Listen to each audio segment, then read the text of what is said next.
Today, photographer and writer Armin T. Wegner is better known in other countries than in his own native Germany. 90 years ago, he was sent to the Ottoman Empire as a nurse for the German army. In 1915, he became an eyewitness to the first genocide of the 20th century. The government of the Young Turks ordered the extermination of 1.5 million Christians, mostly Armenians. Many perished, some murdered, during their deportations through the Syrian and Mesopotamian desert. The exodus started in Constantinople and in the province of Van, once known as the biblical Garden of Eden. Quickly, it spread all over Anatolia and further east, which are today Iraq and Syria. For more than 2,000 years, Armenians lived mostly in eastern Anatolia, long before Turks settled in the area. As an officer of the Turkish army for the wounded soldiers, I had no difficulty to enter the camps, and I make many photographs. Here is a photograph where you see Armenian priests to make the grave. One of these priests said to me, "Once I was a priest, and now I am a lamb who is gone to be killed." At this time, the word genocide doesn't even exist, and no one believes such a thing is possible. Not only Armin Wegner, but other Western witnesses, consuls and diplomats, watch as the extermination of an entire people unfolds in front of their eyes. The killings are systematically planned and carried out. In the first weeks alone, 2,400 Armenian professors, physicians, priests, bankers, and artists are murdered. World War I rages. As citizens of Turkey, Armenian men are drafted to the army. But in reality, they are led to remote areas and killed. Their houses are looted. Women, children, and the elderly are being sent into the desert under the pretext of relocation. In order to tell the world about the horrifying events, Wegner begins to write down stories of the survivors and takes pictures of the atrocities. Secretly, he smuggles the documents and hundreds of photographic glass plates to the US and Germany. In a letter to his family, Wegner writes, "I have just returned from the camp. From everywhere, hunger, death, disease, despair screamed at me. The foul smell of excrement and decay rose. In the darkness, I walked along the river bank. In a gorge, I found a heap of human bones piled up in a hole, white skulls still covered with hair. For a moment, I was overcome with desperation. Tears came to my eyes, as if I had to abandon all hope, all the tiny buds of love that have tied me to all living things." Armin Wegner is now what we call a moral witness. He's a man who spoke out of direct knowledge of radical evil, and he took substantial risks by doing so. According to military law, he committed treason. He violated the military code of his oath of service, and decided that there was a higher law above that of the German army and of military codes. And that higher law was to tell the story of a crime of a magnitude that we cannot really get our minds around, called genocide. The word didn't even exist. Henry Morgenthau, U.S. ambassador in Constantinople, also learns about the massacres. He sends dozens of urgent telegrams to Washington, D.C.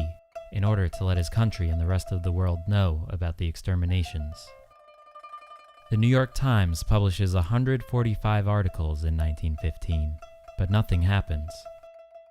Many German consulates, missionaries, engineers of the Baghdad Railway, and even army officers are enraged.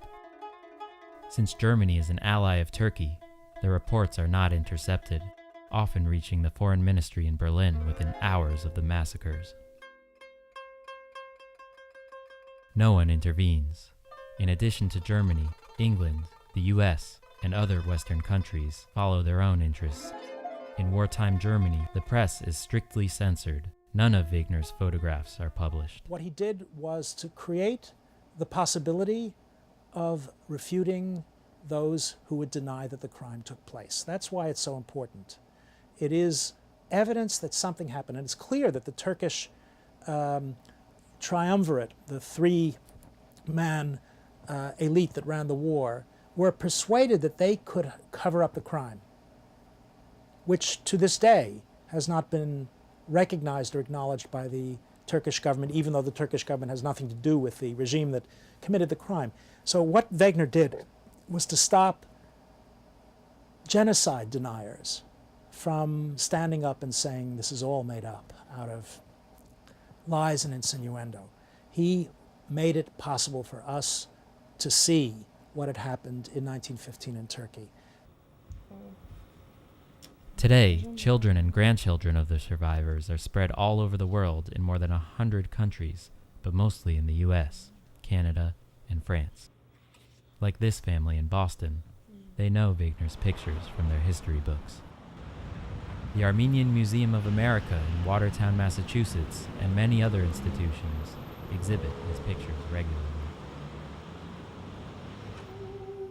The Armenians died, robbed by gendarmes, shot, hanged, poisoned, stabbed, suffocated, succumbed by disease, drowned, dying from thirst, hunger, and cold, rotting, their corpses eaten by wild dogs.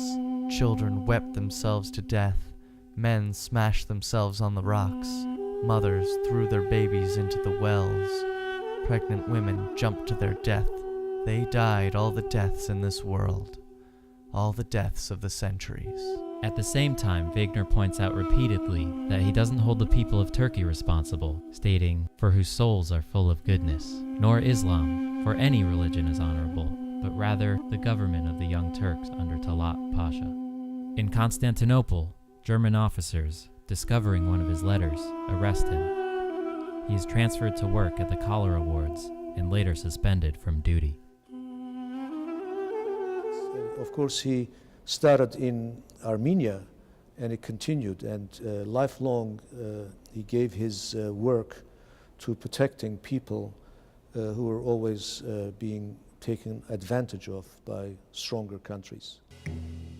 Back in Berlin, Wegner becomes an active member of pacifist and anti-military movements. In April 1933, he writes an open letter to Adolf Hitler urging him to stop the defamation and oppression of Jews. As if he foresees the future, Wegner points out, this is not only about the fate of our Jewish brothers, but about the fate of Germany. The answer? Arrest, torture, concentration camps. Just a few years later, 1 week before invading Poland, Hitler calms his death squads, stating, "Who still talks nowadays of the extermination of the Armenians?" Mark Weitzman from the Tolerance Center in New York is familiar with the story. One of the duties, I think, of historians, researchers, and publicists in the media is to recover not only the villains of the pieces of history, but also the heroes, to provide, whenever possible, the positive models that people can look to and copy. And Armin T. Wegner was one of these people. Wegner died in 1978 in Italy at the age of 92. The Holocaust Memorial Yad Vashem in Jerusalem honors Armin Wegner as righteous among the nations. He is buried in Yerevan, the capital of Armenia.